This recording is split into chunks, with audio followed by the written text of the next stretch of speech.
रागम भारतीय शास्त्रीय संगीत को समर्पित आकाशवाणी का बेहतरीन चैनल रागम डीटीएच पर लाइव स्ट्रीमिंग के जरिए इंटरनेट और आपके मोबाइल ऐप पर भी। रागम आनंद की अटूट रसधार।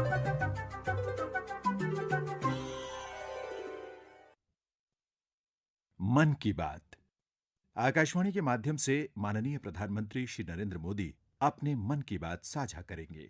तो आइए सुनते हैं प्रधानमंत्री जी से मन की बात। मेरे प्यारे देशवासियों, नमस्कार। आज विजयादशमी यानी दशहरे का पर्व है। इस पावन अवसर पर आप सभी को ढेरों शुभकामनाएं। दशहरे का ये पर्व असत्य पर सत्य की जीत का पर्व है, लेकिन साथ ही ये एक तरह से संकटों पर धैर्य की जीत का पर्व भी है। आज आप सभी बहुत संयम के साथ जी रहे हैं, मर्यादा में रहकर पर्व त्योहार मना रहे हैं। इसलिए जो लड़ाई हम लड़ रहे हैं उसमें जीत भी सुनिश्चित है। पहले दुर्गा पंडाल में माँ के दर्शनों के लिए इतनी भीड़ जुट जाती थी, एकदम मेले जैसा माहौल रहता था। लेकिन इस बार ऐसा नहीं हो पाया। पहले दशहरे पर भी बड़े बड़े मेले लगते थे, लेकिन इस बार उनका स्वरूप भी अलग ही है। रामलीला का त्योहार भी उसका बहुत बड़ा आकर्षण था, लेकिन उसमें भी कुछ न कुछ पाबंदियां लगी है। पहले नवरात्र पर गुजरात के गरबा की गूंज हर तरफ छाई रहती थी। इस बार बड़े बड़े आयोजन सब बंद है। अभी आगे और भी कई पर्व आने वाले हैं। अभी ईद है, शरद पूर्णिमा है, वाल्मीकि जयंती है, फिर धनतेरस, दिवाली, भाई दूज, छठी मैया की पूजा है, गुरु नानक देव जी की जयंती है। कोरोना के इस संकट काल में हमें संयम से ही काम लेना है, मर्यादा में ही रहना है। साथियों, जब हम त्योहार की बात करते हैं, तैयारी करते हैं, तो सबसे पहले मन में यही आता है कि बाजार कब जाना है, क्या क्या खरीदारी करनी है। खासकर बच्चों में तो इसका विशेष उत्साह रहता है कि इस बार त्योहार पर नया क्या मिलने वाला है। त्योहारों की ये उमंग और बाजार की चमक एक दूसरे से जुड़ी हुई है। लेकिन इस बार जब आप खरीदारी करने जाएं, तो वोकल फॉर लोकल का अपना संकल्प अवश्य याद रखें। बाजार से सामान खरीदते समय हमें स्थानीय उत्पादों को प्राथमिकता देनी है। साथियों, त्योहारों के इस हर्षोल्लास के बीच में लॉकडाउन के समय को भी याद करना चाहिए। लॉकडाउन में हमने समाज के उन साथियों को और करीब से जाना है जिनके बिना हमारा जीवन बहुत ही मुश्किल हो जाता। सफाई कर्मचारी, घर में काम करने वाले भाई बहन, लोकल सब्जी वाले, दूध वाले, सिक्योरिटी गार्ड्स, इन सब का हमारे जीवन में क्या रोल है, हमने अब भली भांति महसूस किया है। कठिन समय में ये आपके साथ थे, हम सबके साथ थे। अब अपने पर्वों में, अपनी खुशियों में भी हमें इनको साथ रखना है। मेरा आग्रह है कि जैसे भी संभव हो, इन्हें अपनी खुशियों में जरूर शामिल करिए। परिवार के सदस्य की तरह करिए। फिर आप देखिए आपकी खुशियां कितनी बढ़ जाती हैं। साथियों, हमें अपने उन जाबाज सैनिकों को भी याद रखना है जो इन त्योहारों में भी सीमाओं पर डटे हैं, भारत माता की सेवा और सुरक्षा कर रहे हैं।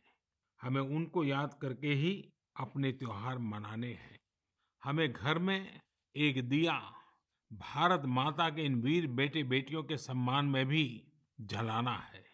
मैं अपने वीर जवानों से भी कहना चाहता हूं कि आप भले ही सीमा पर हैं, लेकिन पूरा देश आपके साथ है, आपके लिए कामना कर रहा है। मैं उन परिवारों के त्याग को भी नमन करता हूं जिनके बेटे बेटियां आज सरहद पर है। हर वो व्यक्ति जो देश से जुड़ी किसी न किसी जिम्मेदारी की वजह से अपने घर पर नहीं है, अपने परिवार से दूर है, मैं हृदय से उसका आभार प्रकट करता हूँ। मेरे प्यारे देशवासियों, आज जब हम लोकल के लिए वोकल हो रहे हैं, तो दुनिया भी हमारे लोकल प्रोडक्ट्स की फैन हो रही है। हमारे कई लोकल प्रोडक्ट्स में ग्लोबल होने की बहुत बड़ी शक्ति है। जैसे एक उदाहरण है खादी का। लंबे समय तक खादी सादगी की पहचान रही है, लेकिन हमारी खादी आज इको फ्रेंडली फैब्रिक के रूप में जानी जा रही है। स्वास्थ्य के दृष्टि से ये बॉडी फ्रेंडली फैब्रिक है, ऑल वेदर फैब्रिक है, और आज खादी फैशन स्टेटमेंट तो बन ही रही है। खादी की पॉपुलैरिटी तो बढ़ ही रही है, साथ ही दुनिया में कई जगह खादी बनाई भी जा रही है। मेक्सिको में एक जगह है ओहाका। इस इलाके में कई गांव ऐसे हैं जहां स्थानीय ग्रामीण खादी बुनने का काम करते हैं। आज यहाँ की खादी ओहाका खादी के नाम से प्रसिद्ध हो चुकी है। ओहाका में खादी कैसे पहुंची, ये भी कम इंटरेस्टिंग नहीं है। दरअसल मेक्सिको के एक युवा मार्क ब्राउन ने एक बार महात्मा गांधी पर एक फिल्म देखी। ब्राउन ये फिल्म देखकर बापू से इतना प्रभावित हुए कि वो भारत में बापू के आश्रम आए और बापू के बारे में और गहराई से जाना समझा। तब ब्राउन को एहसास हुआ कि खादी केवल एक कपड़ा ही नहीं है, बल्कि ये तो एक पूरी जीवन पद्धति है। इससे किस तरह से ग्रामीण अर्थव्यवस्था और आत्मनिर्भरता का दर्शन जुड़ा है, ब्राउन इससे बहुत प्रभावित हुए। यहीं से ब्राउन ने ठाना कि वो मेक्सिको में जाकर खादी का काम शुरू करेंगे। उन्होंने मेक्सिको के ओहाका में ग्रामीणों को खादी का काम सिखाया, उन्हें प्रशिक्षित किया, और आज ओहाका खादी एक ब्रांड बन गया है। इस प्रोजेक्ट की वेबसाइट पर लिखा है द सिंबल ऑफ धर्म इन मोशन। इस वेबसाइट में मार्क ब्राउन का बहुत ही दिलचस्प इंटरव्यू भी मिलेगा। वे बताते हैं कि शुरू में लोग खादी को लेकर संदेह में थे, परंतु आखिरकार इसमें लोगों की दिलचस्पी बढ़ी और इसका बाजार तैयार हो गया। ये कहते हैं, ये राम राज्य से जुड़ी बातें हैं। जब आप लोगों की जरूरतों को पूरा करते हैं, तो फिर लोग भी आपसे जुड़ने चले आते हैं। साथियों, दिल्ली के कनॉट प्लेस के खादी स्टोर में इस बार गांधी जयंती पर एक ही दिन में 1 करोड़ रुपए से ज्यादा की खरीदारी हुई। इसी तरह कोरोना के इस समय में खादी के मास्क भी बहुत पॉपुलर हो रहे हैं। देश भर में कई जगह सेल्फ हेल्प ग्रुप्स और दूसरी संस्थाएं खादी के मास्क बना रहे हैं। यूपी में बाराबंकी में एक महिला है सुमन देवी जी। सुमन जी ने सेल्फ हेल्प ग्रुप की अपनी साथी महिलाओं के साथ मिलकर खादी मास्क बनाना शुरू किया। धीरे धीरे उनके साथ अन्य महिलाएं भी जुड़ती चली गई। अब वे सभी मिलकर हजारों खादी मास्क बना रही हैं। हमारे लोकल प्रोडक्ट्स की खूबी है कि उनके साथ अक्सर एक पूरा दर्शन जुड़ा होता है। मेरे प्यारे देशवासियों, जब हमें अपनी चीजों पर गर्व होता है, तो दुनिया में भी उनके प्रति जिज्ञासा बढ़ती है। जैसे हमारे आध्यात्म ने, योग ने, आयुर्वेद ने पूरी दुनिया को आकर्षित किया है। हमारे कई खेल भी दुनिया को आकर्षित कर रहे हैं। आजकल हमारा मलखम्ब भी अनेकों देशों में प्रचलित हो रहा है। अमेरिका में चिन्मय पाटणकर और प्रज्ञा पाटणकर ने जब अपने घर से ही मलखम्ब सिखाना शुरू किया था, तो उन्हें भी अंदाजा नहीं था कि इसे इतनी सफलता मिलेगी। अमेरिका में आज कई स्थानों पर मलखम्ब ट्रेनिंग सेंटर्स चल रहे हैं। बड़ी संख्या में अमेरिका के युवा इससे जुड़ रहे हैं, मलखम्ब सीख रहे हैं। आज जर्मनी हो, पोलैंड हो, मलेशिया हो, ऐसे करीब 20 अन्य देशों में भी मलखम्ब खूब पॉपुलर हो रहा है। अब तो इसकी वर्ल्ड चैंपियनशिप भी शुरू की गई है, जिसमें कई देशों के प्रतिभागी हिस्सा लेते हैं। भारत में तो प्राचीन काल से कई ऐसे खेल रहे हैं जो हमारे भीतर एक असाधारण विकास करते हैं, हमारे माइंड बॉडी बैलेंस को एक नए आयाम पर ले जाते हैं। लेकिन संभवतः नई पीढ़ी के हमारे युवा साथी मलखम्ब से उतना परिचित न हो। आप इसे इंटरनेट पर जरूर सर्च करिए और देखिए। साथियों, हमारे देश में कितनी ही मार्शल आर्ट्स है। मैं चाहूंगा कि हमारे युवा साथी इनके बारे में भी जाने, इन्हें सीखें और समय के हिसाब से इनोवेट भी करें। जब जीवन में बड़ी चुनौतियां नहीं होती हैं, तो व्यक्तित्व का सर्वश्रेष्ठ भी बाहर निकलकर नहीं आता है। इसलिए अपने आप को हमेशा चैलेंज करते रहिए।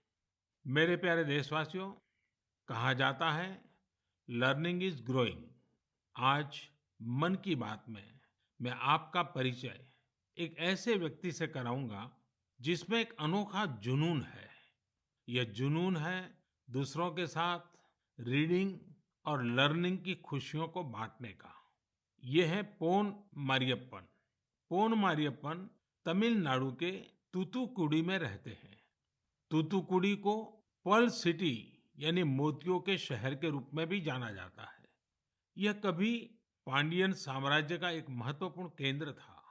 यहाँ रहने वाले मेरे दोस्त पोन मारियप्पन हेयर कटिंग के पेशे से जुड़े हैं और एक सैलून चलाते हैं। बहुत छोटा सा सैलून है। उन्होंने एक अनोखा और प्रेरणादायी काम किया है।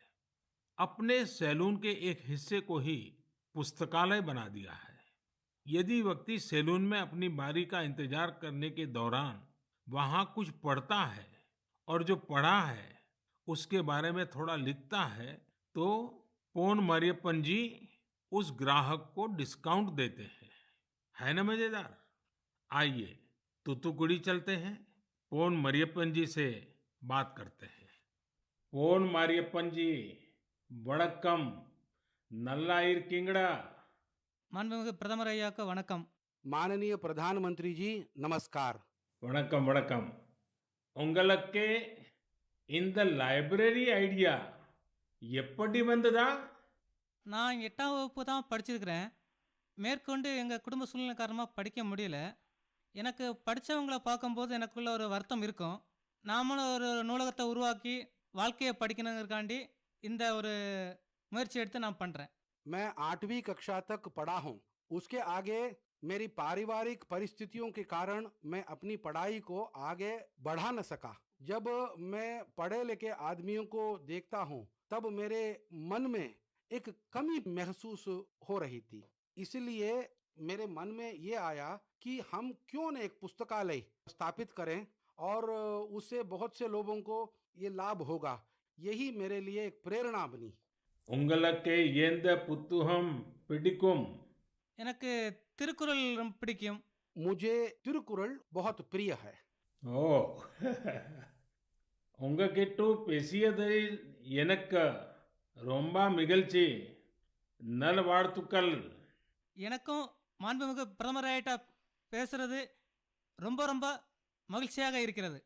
मैं भी माननीय प्रधानमंत्री जी से बात करते हुए अति प्रसन्नता महसूस कर रहा हूँ।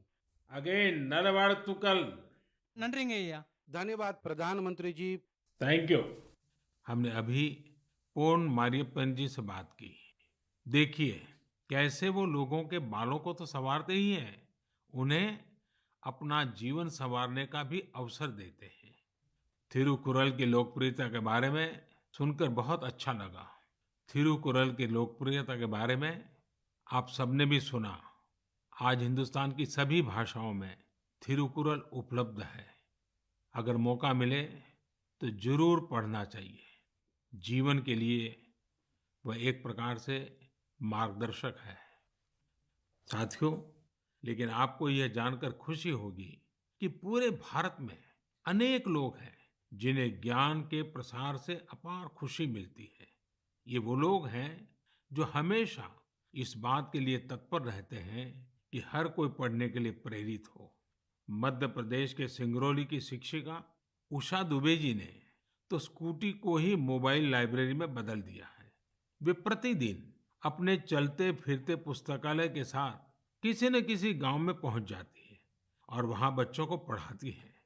बच्चे उन्हें प्यार से किताबों वाली दीदी कहकर बुलाते हैं।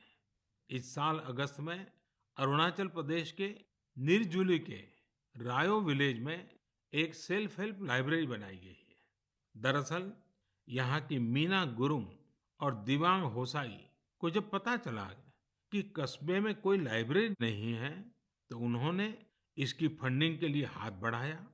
आपको ये जानकर हैरानी होगी कि इस लाइब्रेरी के लिए कोई मेंबरशिप फी नहीं है।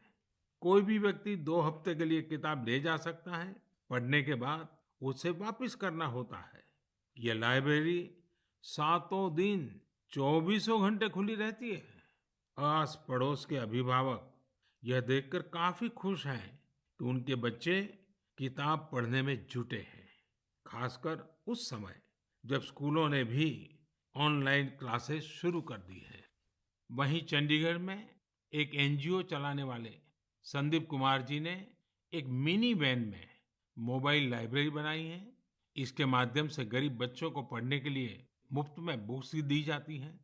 इसके साथ ही गुजरात के भावनगर की भी 2 संस्थाओं के बारे में जानता हूँ जो बेहतरीन कार्य कर रही है। उनमें से एक है विकास वर्तुल ट्रस्ट। यह संस्था प्रतियोगी परीक्षाओं की तैयारी करने वाले विद्यार्थियों के लिए बहुत मददगार है। यह ट्रस्ट 1975 से काम कर रहा है और ये 5000 पुस्तकों के साथ 140 से अधिक मैगजीन उपलब्ध कराता है। ऐसी एक संस्था पुस्तक परब है। ये इनोवेटिव प्रोजेक्ट है जो साहित्यिक पुस्तकों के साथ ही दूसरी किताबें निशुल्क उपलब्ध कराते हैं। इस लाइब्रेरी में आध्यात्मिक, आयुर्वेदिक उपचार और कई अन्य विषयों से संबंधित पुस्तकें भी शामिल है। यदि आपको इस तरह की और प्रयासों के बारे में कुछ पता है, तो मेरा आग्रह है कि आप उसे सोशल मीडिया पर जरूर साझा करें। ये उदाहरण पुस्तक पढ़ने या पुस्तकालय खोलने तक ही सीमित नहीं है, बल्कि यह उस नए भारत की भावना का भी प्रतीक है जिसमें समाज के विकास के लिए हर क्षेत्र और हर तबके के लोग नए नए और इनोवेटिव तरीके अपना रहे हैं। गीता में कहा गया है, न ही ज्ञानेन सदृशम पवित्र मिह विद्यते, अर्थात ज्ञान के समान संसार में कुछ भी पवित्र नहीं है। मैं ज्ञान का प्रसार करने वाले, ऐसे नेक प्रयास करने वाले सभी महानुभावों का हृदय से अभिनंदन करता हूँ। मेरे प्यारे देशवासियों, कुछ ही दिनों बाद सरदार वल्लभ भाई पटेल जी की जन्म जयंती 31 अक्टूबर को हम सब राष्ट्रीय एकता दिवस के तौर पर मनाएंगे। मन की बात में पहले भी हमने सरदार पटेल पर विस्तार से बात की है। हमने उनके विराट व्यक्तित्व के कई आयामों पर चर्चा की है। बहुत कम लोग मिलेंगे जिनके व्यक्तित्व में एक साथ कई सारे तत्व मौजूद हो। वैचारिक गहराई, नैतिक साहस, राजनीतिक विलक्षणता, कृषि क्षेत्र का गहरा ज्ञान और राष्ट्रीय एकता के प्रति समर्पण भाव। क्या आप सरदार पटेल के बारे में एक बात जानते हैं जो उनके सेंस ऑफ ह्यूमर को दर्शाती है? जरा उस लौह पुरुष की छवि की कल्पना कीजिए जो राजे रजवाड़ों से बात कर रहे थे, पूज्य बापू के जन आंदोलन का प्रबंधन कर रहे थे, साथ ही अंग्रेजों से लड़ाई भी लड़ रहे थे, और इन सब के बीच भी उनका सेंस ऑफ ह्यूमर पूरे रंग में होता था। बापू ने सरदार पटेल के बारे में कहा था, उनकी विनोदपूर्ण बातें मुझे इतना हंसाती थी कि हंसते हंसते पेट में बल पड़ जाते थे। ऐसा दिन में एक बार नहीं, कई कई बार होता था। इसमें हमारे लिए भी एक सीख है। परिस्थितियां कितनी भी विषम क्यों न हो, अपने सेंस ऑफ ह्यूमर को जिंदा रखिए। यह हमें सहज तो रखेगा ही, हम अपनी समस्या का समाधान भी निकाल पाएंगे। सरदार साहब ने यही तो किया था। मेरे प्यारे देशवासियों, सरदार पटेल ने अपना पूरा जीवन देश की एकजुटता के लिए समर्पित कर दिया। उन्होंने भारतीय जनमानस को स्वतंत्रता आंदोलन से जोड़ा उन्होंने आजादी के साथ किसानों के मुद्दों को जोड़ने का काम किया। उन्होंने राजे रजवाड़ों को हमारे राष्ट्र के साथ एक करने का काम किया। ये विविधता में एकता के मंत्र को हर भारतीय के मन में जगा रहे थे। साथियों, आज हमें अपनी वाणी, अपने व्यवहार, अपने कर्म से हर पल उन सब चीजों को आगे बढ़ाना है जो हमें एक करे, जो देश के एक भाग में रहने वाले नागरिक के मन में दूसरे कोने में रहने वाले नागरिक के लिए सहजता और अपनत्व का भाव पैदा कर सके। हमारे पूर्वजों ने सदियों से यह प्रयास निरंतर किए हैं। अब देखिए, केरल में जन्मे पूज्य आदि शंकराचार्य जी ने भारत की चारों दिशाओं में 4 महत्वपूर्ण मठों की स्थापना की। उत्तर में बद्रिकाश्रम, पूर्व में पुरी, दक्षिण में श्रृंगेरी और पश्चिम में द्वारिका। उन्होंने श्रीनगर की यात्रा भी की। यही कारण है कि वहां एक शंकराचार्य हिल है। तीर्थाटन अपने आप में भारत को एक सूत्र में पिरोता है। ज्योतिर्लिंगों और शक्तिपीठों की श्रृंखला भारत को एक सूत्र में बांधती है। त्रिपुरा से लेकर गुजरात तक, जम्मू कश्मीर से लेकर तमिलनाडु तक स्थापित हमारी आस्था के केंद्र हमें एक करते हैं। भक्ति आंदोलन पूरे भारत में एक बड़ा जन आंदोलन बन गया, जिसने हमें भक्ति के माध्यम से एकजुट किया। हमारे नित्य जीवन में भी ये बातें कैसे घुल गई है, जिसमें एकता की ताकत है। प्रत्येक अनुष्ठान से पहले विभिन्न नदियों का आह्वान किया जाता है। इसमें सुदूर उत्तर में स्थित सिंधु नदी से लेकर दक्षिण भारत की जीवनदायिनी कावेरी नदी तक शामिल है। अक्सर हमारे यहाँ लोग कहते हैं, स्नान करते समय पवित्र भाव से एकता का मंत्र ही बोलते हैं। गंगे च यमुने चैव गोदावरी सरस्वती नर्मदे सिंधु कावेरी जलेस्मिन् सन्निधि कुरु। इसी प्रकार सिखों के पवित्र स्थलों में नांदेड़ साहब और पटना साहब गुरुद्वारे शामिल हैं। हमारे सिख गुरुओं ने भी अपने जीवन और सत्कार्यों के माध्यम से एकता की भावना को प्रगाढ़ किया है। पिछली शताब्दी में हमारे देश में डॉक्टर बाबा साहब आम्बेडकर जैसी महान विभूतियां रही, जिन्होंने हम सभी को संविधान के माध्यम से एकजुट किया। साथियों, unity is power, unity is strength, unity is progress, unity is empowerment, united we will scale new heights. वैसे ऐसी ताकतें भी मौजूद रही हैं जो निरंतर हमारे मन में संदेह का बीज बोने की कोशिश करते रहते हैं, देश को बांटने का प्रयास करते हैं। देश ने भी हर बार इन बद इरादों का मुंहतोड़ जवाब दिया है। हमें निरंतर अपनी क्रिएटिविटी से, प्रेम से, हर पल प्रयास पूर्वक अपने छोटे से छोटे कामों में एक भारत श्रेष्ठ भारत के खूबसूरत रंगों को सामने लाना है। एकता के नए रंग भरने हैं और हर नागरिक को भरने हैं। इस संदर्भ में मैं आप सब से एक वेबसाइट देखने का आग्रह करता हूँ, ekbharat.gov.in। इसमें नेशनल इंटीग्रेशन की हमारी मुहिम को आगे बढ़ाने के कई प्रयास दिखाई देंगे। इसका एक दिलचस्प कॉर्नर है आज का वाक्य। इस सेक्शन में हम हर रोज एक वाक्य को अलग अलग भाषाओं में कैसे बोलते हैं यह सीख सकते हैं। आप इस वेबसाइट के लिए कंट्रीब्यूट भी करें। जैसे हर राज्य और संस्कृति में अलग अलग खान-पान होता है। ये व्यंजन स्थानीय स्तर के खास इंग्रेडिएंट्स यानी अनाज और मसालों से बनाए जाते हैं। क्या हम इन लोकल फूड की रेसिपी को लोकल इंग्रेडिएंट्स के नामों के साथ एक भारत श्रेष्ठ भारत वेबसाइट पर शेयर कर सकते हैं? यूनिटी और इम्यूनिटी को बढ़ाने के लिए इससे बेहतर तरीका और क्या हो सकता है? साथियों, इस महीने की 31 तारीख को मुझे केवड़िया में ऐतिहासिक स्टैच्यू ऑफ यूनिटी पर हो रहे कई कार्यक्रमों में शामिल होने का अवसर मिलेगा। आप लोग भी जरूर जुड़िएगा। मेरे प्यारे देशवासियों, 31 अक्टूबर को हम वाल्मीकि जयंती भी मनाएंगे। मैं महर्षि वाल्मीकि को नमन करता हूं और इस खास अवसर के लिए देशवासियों को हार्दिक शुभकामनाएं देता हूँ। महर्षि वाल्मीकि के महान विचार करोड़ों लोगों को प्रेरित करते हैं, शक्ति प्रदान करते हैं। वे लाखों करोड़ों गरीबों और दलितों के लिए बहुत बड़ी उम्मीद है। उनके भीतर आशा और विश्वास का संचार करते हैं। वो कहते हैं, किसी भी मनुष्य की इच्छा शक्ति अगर उसके साथ हो तो वह कोई भी काम बड़ी आसानी से कर सकता है। यह इच्छा शक्ति ही है जो कई युवाओं को असाधारण कार्य करने की ताकत देती है। महर्षि वाल्मीकि ने सकारात्मक सोच पर बल दिया। उनके लिए सेवा और मानवीय गरिमा का स्थान सर्वोपरि है। महर्षि वाल्मीकि के आचार, विचार और आदर्श आज न्यू इंडिया के हमारे संकल्प के लिए प्रेरणा भी है और दिशा निर्देश भी है।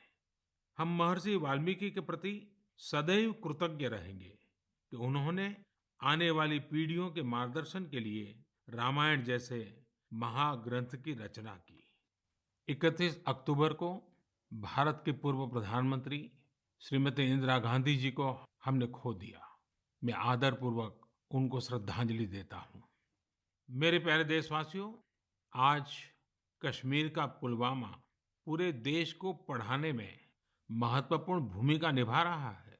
आज देश भर में बच्चे अपना होमवर्क करते हैं, नोट्स बनाते हैं, तो कहीं न कहीं इसके पीछे पुलवामा के लोगों की कड़ी मेहनत भी है। कश्मीर घाटी पूरे देश की करीब करीब 90% पेंसिल स्लेट लकड़ी की पट्टी की मांग को पूरा करती है और उसमें बहुत बड़ी हिस्सेदारी पुलवामा की है। एक समय में हम लोग विदेशों से पेंसिल के लिए लकड़ी मंगाते थे, लेकिन अब हमारा पुलवामा इस क्षेत्र से देश को आत्मनिर्भर बना रहा है। वास्तव में पुलवामा के ये पेंसिल स्लेट्स के बीच के गैप्स को कम कर रहे हैं। घाटी की चिनार की लकड़ी में हाई मॉइस्चर कंटेंट और सॉफ्टनेस होती है, जो पेंसिल के निर्माण के लिए उसे सबसे सूटेबल बनाती है। पुलवामा में उक्खू को पेंसिल विलेज के नाम से जाना जाता है। यहाँ पेंसिल स्लेट निर्माण की कई इकाइयां हैं जो रोजगार उपलब्ध करा रही हैं और इनमें काफी संख्या में महिलाएं काम करती हैं। साथियों, पुलवामा की अपनी यह पहचान तब स्थापित हुई है जब यहाँ के लोगों ने कुछ नया करने की ठानी, काम को लेकर रिस्क उठाया और खुद को उसके प्रति समर्पित कर दिया। ऐसे ही कर्मठ लोगों में से एक है मंजूर अहमद अलाई। पहले मंजूर भाई लकड़ी काटने वाले एक सामान्य मजदूर थे। मंजूर भाई कुछ नया करना चाहते थे ताकि उनके आने वाली पीढ़ियां गरीबी में न जिए।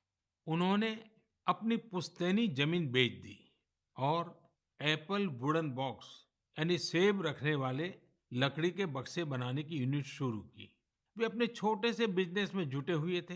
तभी मंजूर भाई को कहीं से पता चला कि पेंसिल निर्माण में पॉपुलर वुड यानी चिनार की लकड़ी का उपयोग शुरू किया गया है। ये जानकारी मिलने के बाद मंजूर भाई ने अपनी उद्यमिता का परिचय देते हुए कुछ फेमस पेंसिल मैन्युफैक्चरिंग यूनिट्स को पॉपुलर वुडन बॉक्स की आपूर्ति शुरू की।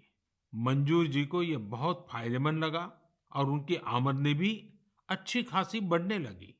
समय के साथ उन्होंने पेंसिल स्लेट मैन्युफैक्चरिंग मशीनरी ले ली और उसके बाद उन्होंने देश की बड़ी बड़ी कंपनियों को पेंसिल स्लेट की सप्लाई शुरू कर दी।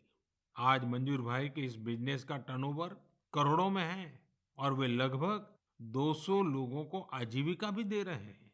आज मन की बात के जरिए समस्त देशवासियों की ओर से मैं मंजूर भाई समेत पुलवामा के मेहनतकश भाई बहनों को और उनके परिवार वालों को उनकी प्रशंसा करता हूँ। आप सब देश के यंग माइंड्स को शिक्षित करने के लिए अपना बहुमूल्य योगदान दे रहे हैं। मेरे प्यारे देशवासियों, लॉकडाउन के दौरान टेक्नोलॉजी बेस्ड सर्विस डिलीवरी के कई प्रयोग हमारे देश में हुए हैं और अब ऐसा नहीं रहा कि बहुत बड़ी टेक्नोलॉजी और लॉजिस्टिक्स कंपनियां ही यह कर सकती है। झारखंड में ये काम महिलाओं के सेल्फ हेल्प ग्रुप ने करके दिखाया है। इन महिलाओं ने किसानों के खेतों से सब्जियां और फल लिए और सीधे घरों तक पहुंचाए। इन महिलाओं ने आजीविका फार्म फ्रेश नाम से एक ऐप बनवाया, जिसके जरिए लोग आसानी से सब्जियां मंगा सकते थे। इस पूरे प्रयास से किसानों को अपनी सब्जियां और फलों के अच्छे दाम मिले और लोगों को भी फ्रेश सब्जियां मिलती रही। वहाँ आजीविका फार्म फ्रेश ऐप का आइडिया बहुत पॉपुलर हो रहा है। लॉकडाउन में इन्होंने 50 लाख रुपए से भी ज्यादा के फल सब्जियां लोगों तक पहुंचाई हैं। साथियों, एग्रीकल्चर सेक्टर में नई संभावनाएं बनता देख हमारे युवा भी काफी संख्या में इससे जुड़ने लगे हैं। मध्य प्रदेश के बड़वानी में अतुल पाटीदार अपने क्षेत्र के 4000 किसानों को डिजिटल रूप से जोड़ चुके हैं। ये किसान अतुल पाटीदार के ई प्लेटफॉर्म फार्म कार्ड के जरिए खेती के सामान जैसे खाद, बीज, पेस्टिसाइड, फंगिसाइड आदि की होम डिलीवरी पा रहे हैं। यानी किसानों को घर तक उनकी जरूरत की चीजें मिल रही हैं। इस डिजिटल प्लेटफॉर्म पर आधुनिक कृषि उपकरणों भी किराए पर मिल जाते हैं। लॉकडाउन के समय भी इस डिजिटल प्लेटफॉर्म के जरिए किसानों को हजारों पैकेट डिलीवरी किए गए, जिसमें कपास और सब्जियों के बीज भी थे। अतुल जी और उनकी टीम किसानों को तकनीकी रूप से जागरूक कर रही हैं, ऑनलाइन पेमेंट और खरीदारी सिखा रही है। साथियों, इन दिनों महाराष्ट्र की एक घटना पर मेरा ध्यान गया। वहां एक फार्मर प्रोड्यूसर कंपनी ने मक्के की खेती करने वाले किसानों से मक्का खरीदा। कंपनी ने किसानों को इस बार मूल्य के अतिरिक्त बोनस भी दिया। किसानों को भी एक सुखद आश्चर्य हुआ। जब उस कंपनी से पूछा तो उन्होंने कहा कि भारत सरकार ने जो नए कृषि कानून बनाए हैं, अब उसके तहत किसान भारत में कहीं पर भी फसल बेच पा रहे हैं और उन्हें अच्छे दाम मिल रहे हैं। इसलिए उन्होंने सोचा कि इस एक्स्ट्रा प्रॉफिट को किसानों के साथ भी बांटना चाहिए। उस पर उनका भी हक है और उन्होंने किसानों को बोनस दिया है। साथियों, बोनस अभी भले ही छोटा हो, लेकिन ये शुरुआत बहुत बड़ी है। इससे हमें पता चलता है कि नए कृषि कानून से जमीनी स्तर पर किस तरह के बदलाव किसानों के पक्ष में आने की संभावनाएं भरी पड़ी है। मेरे प्यारे देशवासियों, आज मन की बात में देशवासियों की असाधारण उपलब्धियां, हमारे देश, हमारी संस्कृति के अलग अलग आयामों पर आप सबसे बात करने का अवसर मिला। हमारा देश प्रतिभावान लोगों से भरा हुआ है। अगर आप भी ऐसे लोगों को जानते हो तो उनके बारे में बात कीजिए, लिखिए और उनकी सफलताओं को शेयर कीजिए। आने वाले त्योहारों की आपको और आपके पूरे परिवार को बहुत बहुत बधाई। लेकिन एक बात याद रखिए और त्योहारों में जरा विशेष रूप से याद रखिए, मास्क पहनना है, हाथ साबुन से धोते रहना है, 2 गज की दूरी बनाए रखनी है। साथियों, अगले महीने फिर आपसे मन की बात होगी। बहुत बहुत धन्यवाद। मन की बात आकाशवाणी के माध्यम से माननीय प्रधानमंत्री श्री नरेंद्र मोदी अपने मन की बातें साझा कर रहे थे। हम आपको बता दें कि माननीय प्रधानमंत्री के इस प्रसारण के बाद मन की बात के क्षेत्रीय भाषा में अनुवाद का प्रसारण आकाशवाणी और दूरदर्शन के संबद्ध प्रादेशिक केंद्रों से तथा संस्कृत भाषा में अनुवाद का प्रसारण आकाशवाणी दिल्ली के Indraprastha channel medium wave 366.3 metre अर्थात 819 किलोहर्ट्ज और एफएम गोल्ड 100.1 मेगाहर्ट्ज पर अभी किया जाएगा। मन की बात के क्षेत्रीय भाषाओं का पुनः प्रसारण आज रात 8 बजे आकाशवाणी के संबद्ध प्रादेशिक केंद्रों से और अंग्रेजी अनुवाद का प्रसारण आकाशवाणी दिल्ली के राजधानी चैनल मीडियम वेव 450.5 मीटर और एफएम रेनबो 102.6 मेगाहर्ट्ज पर किया जाएगा। यह कार्यक्रम आकाशवाणी के दिल्ली केंद्र से प्रसारित किया गया। ये आकाशवाणी दिल्ली है। लीजिए सुनिए माननीय प्रधानमंत्री श्री नरेंद्र मोदी के मन की बात का संस्कृत अनुवाद। मम प्रियाः देशवासिनः नमस्कारः। अद्य विजयादशमी अर्थात दशहरा पर्व वर्तते। अस्मिन् पावनावसरे भवद्भ्यः सर्वेभ्यः भूयः